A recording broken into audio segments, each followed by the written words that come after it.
What is a very interesting or odd psychological phenomena or fact? There are actually blood vessels obstructing light from reaching certain areas in your eye, effectively creating a shadow. Your brain filters this out and essentially fills in the gaps so you don't actually see this spiderweb-like network of black lines. However, you can visualize them by shining a light at a diagonal into your eye, not directly, and gently wiggling it about. This means your brain doesn't have enough time to filter it out and you see the spiderweb-like network of blood vessels. Edit. Wow, waking up to so many people enjoying this neat little trick will put some pep in my step. Thanks for the awards, kind strangers, smiley face. Also, a bit more detailed instructions to clarify the actions involved. I find it easier to see this effect in a dark environment, so the contrast of the black shadow against the light is higher. You want to be staring straight ahead and shining the light into your pupil at a 45-degree angle from the side directed at your nose. Phone light will do great. Then wiggle the light in gentle 1 cm movements side to side.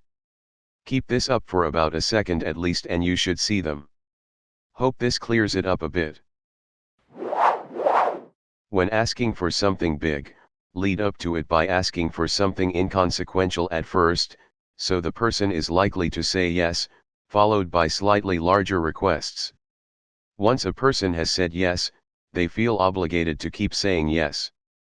Salespeople do this a lot.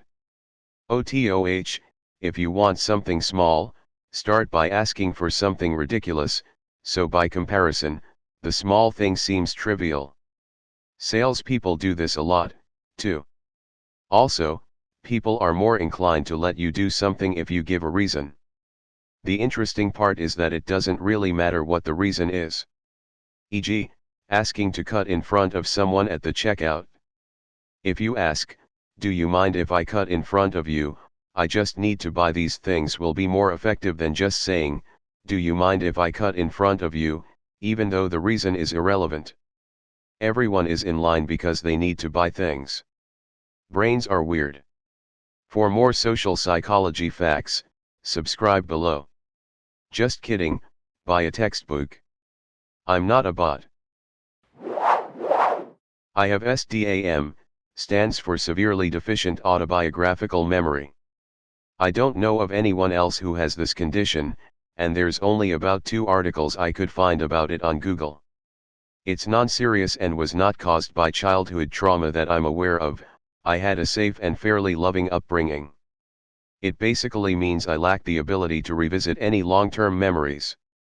I know that certain things have happened, but I can't go back and watch it in my mind because I didn't store the experience. There are a handful of exceptions, which are mostly recent memories. I had my 21st birthday party 2 years ago and I don't remember anything that happened during it, but I can see the photos. Seeing photos and videos of myself is super weird because it's like watching someone else, because I don't remember doing the thing. This also means I have no perception of my past self, and I don't feel connected to the person I was even a year ago. I know my personality is pretty much the same, but I also know I have changed an awful lot in the last few years, and I think some people think I'm trying to be a different person or something. I'm not. I'm just working solely with my present self and growing how I see fit. It's kind of upsetting that I can't relive most of the good things that happened to me, but it also gives me a sense of peace because I can't relive the bad things either.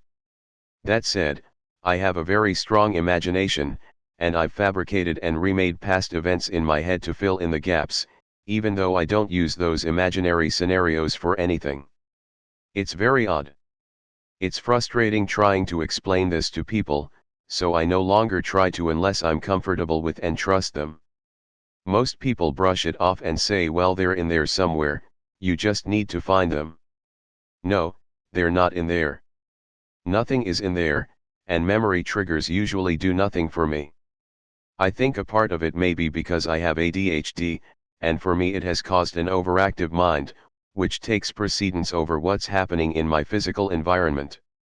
I think I've spent so much of my life in my head that I just haven't recorded any memories of my experiences. Anyway, that's my psychological anomaly. Alright, time to get started researching this project. It's only noon, I have all day. Let's go. Wow, that's a really nice squirrel. How do they climb so fast? Wonder what their claws look like. Dang, I know so much about squirrel claws after that Google search. It's only 1 o'clock, I should probably take the trash out and do some dishes. A dip in the pool first sounds nice though. Okay, let's kill 2 birds with 1 stone and barbecue while I'm out here. It's only 2 o'clock now and I've eaten and... oh shit, gotta get the trash. Let's shower off first though. Shit, I should take out the trash before I shower. I could walk the dog too, don't want to get sweaty before oh shit. Let's get started on that project. If I start for like 5 minutes it will be easier to come back to. Oh hey, a video about ferrets now. Why are they illegal to have? Let's find that out, it's only 2:30. Balls. I need to grocery shop but I probably smell like chlorine. Fuck it, I'll play some video games for like an hour, I probably deserve that. Tolerance, value systems, and association. Your brain has a tendency to adjust to certain things. People call this getting used to it or getting comfortable. The reality is desensitization. A good chunk of the time people will think something is normal just because of frequent experience or association with something they are familiar with. In reality it's not that common and can be very wrong. It's actually used to lull people into complacency by easing them into scenario by habit or routine, rather than slow progression. Because the brain uses association for memory or reason, people have a tendency to accommodate things they are familiar with. So the familiarity is used to cause later association. This chain can continue. Even though the entire chain of synaptic connects can all be false and take forever to untangle and break down. It's what people mean by caught in someone's web. The neural network of the brain being manipulated in this way is the reason for a lot of disorders and their difficulty in recovery, especially due to bias or the Pygmalion effect. Johari's window is cool too. But I like the dynamic of decision making between acting and thinking too. Edit, typos. The brain is incredibly good at filling in the gaps. The reason optical illusions work is that we're constantly losing information between our eyes and brain due to lack of bandwidth, and our brain fills in what makes sense. It may well be that there's gaps in the memories due to that trauma and your brain has filled the spaces with what you would expect to be there. Because you know you were there, it adds you to the memory but has no version of you from that memory, so puts the current you in.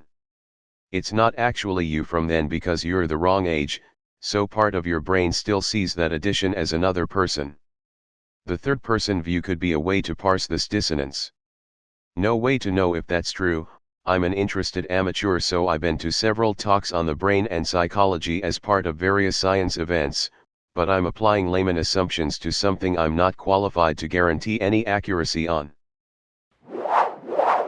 When you see an image or video of someone sustaining an injury, e.g. breaking an arm, regions of your brain which are related to pain in that area are stimulated. There have been studies which have shown that our brains begin the mental processes for action before we have consciously decided to do it. It's a part of an ongoing debate in psychology about our free will. Yelling when injured is an involuntary, evolutionary response designed to alert others to your state and summon aid. The James Lange theory states that we first experience physiological changes and then feel the appropriate emotion. For example, your heart rate increases, your muscles tense, then you begin to feel fear, not the other way around. Finally, Bowlby's evolutionary theory states that our attitudes towards our own self-worth, internal working model, are almost entirely related to the frequency with which we had our needs as an infant and toddler met by our caregivers. Further studies, E.G. Hazen and Shaver's Love Quiz, showed that our attachment styles, Ainsworth's attachment theory, during our time as infants and children influence our attitudes towards romantic relationships. Thought blocking. A person with psychosis or schizophrenia may be talking about a subject and suddenly go silent. Sometimes for a few seconds, sometimes longer. When they come back they will be on a completely different train of thought. What they've done is blocked an intrusive thought. It may have been a hallucination or a disturbing internal dialogue. But what happens is the intrusive thought is blocked and discarded, and along with it the previous line of thought. This is why you may sometimes see a mentally ill person talk almost rationally about, say, sushi. Then they go silent and the next moment they are talking about car batteries. They experienced an intrusive thought, blocked it, then tossed out the previous normal thought with it. It's likely that thought blocking is actually a normal response to an intrusive outside thought or dialogue entering your mind.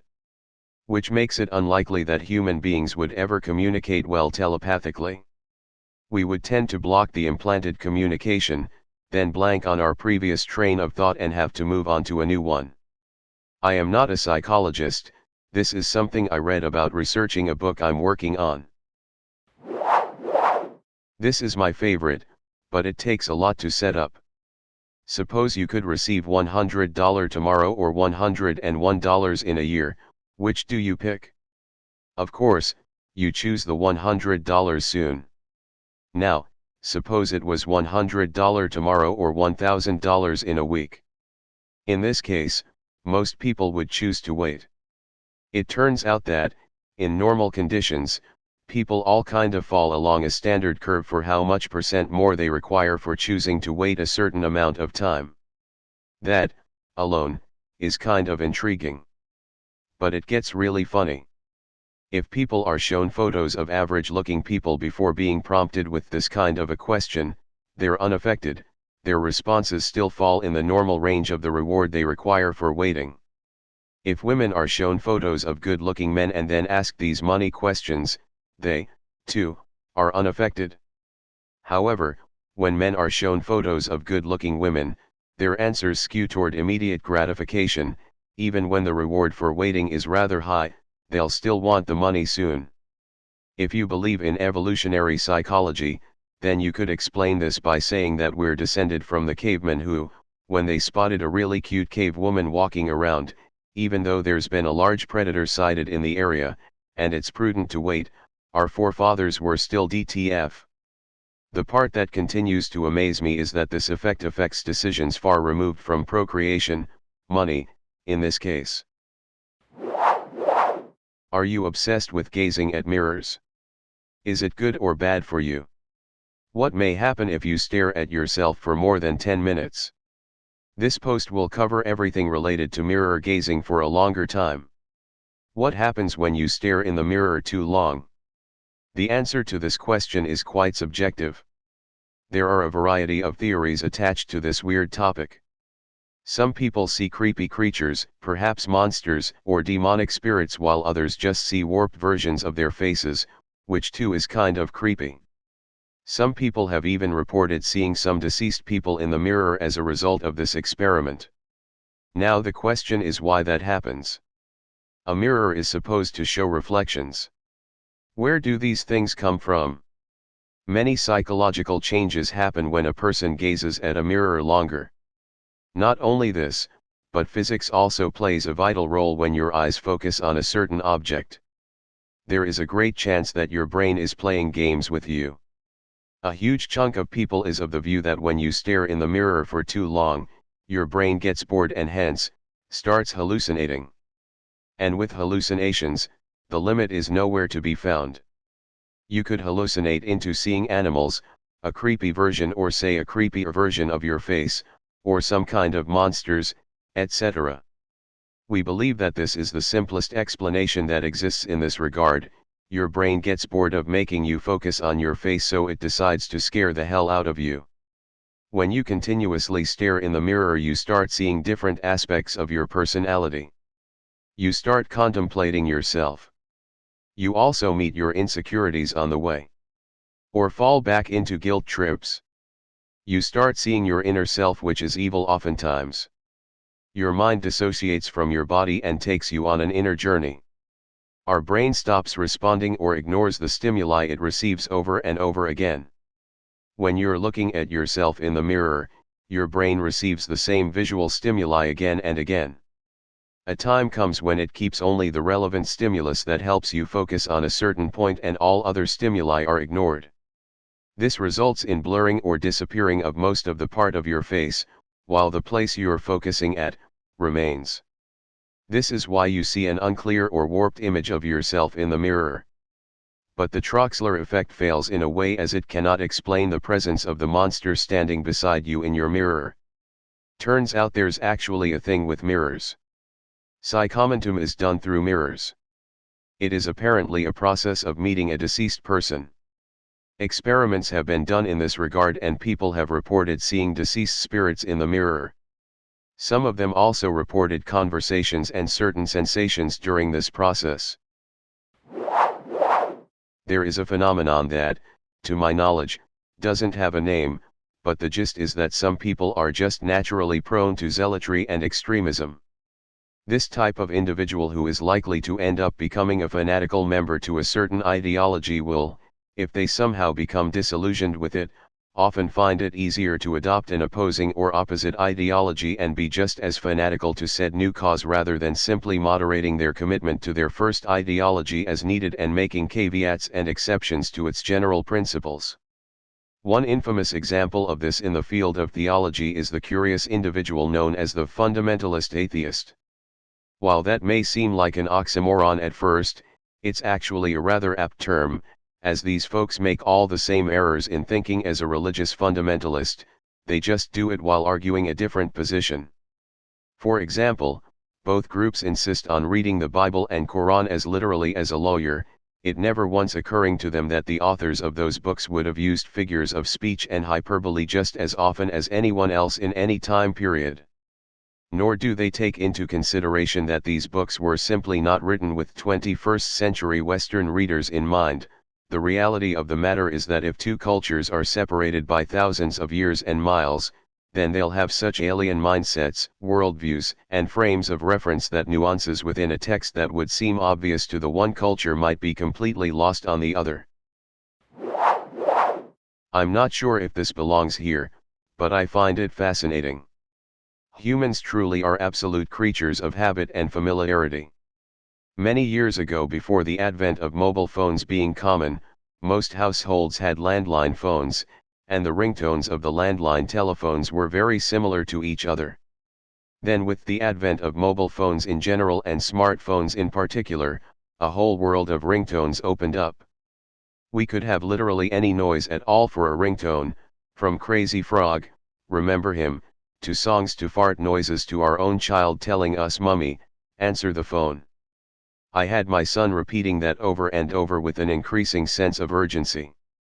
Sometime in the last few years though, it seems that most of us have one particular sound. And what sound is it? Old-fashioned phone. Because in our brains, that is what a phone is meant to sound like. This may well be a regional thing. I live in Australia, but whenever I am out, the ringtone I hear most often that sends nearly everyone in the vicinity grabbing for their phones, is that exact tone, including me. Stress can cause neurological malfunctions. You can get so stressed that it can cause many physical symptoms or reactions that have no structural causes. Example, you can stress yourself so badly your legs stop working. The doctors won't find anything wrong with your nerves or muscles, but they can just stop working. It's called a functional neurological disorder.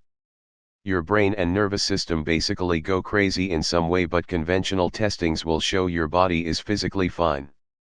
The symptoms can be crazy because they can mimic or closely resemble actual neurological diseases and other physical illnesses. The person isn't faking the symptoms and can't control them, but they also don't have a thing mechanically wrong with them. I have this disorder, it can cause my voice to change or go mute. I have tremors that's similar to Parkinson's and issues walking or keeping balance when they manifest. My neurologist says stress is the cause or trigger for my symptoms, so medication and therapy are the only hopes of it going away. It's been years, I've seen several different doctors, still hasn't gone away, but it can kind of calm down and become less frequent, or it can go for days at a time. Stress can cause major health problems.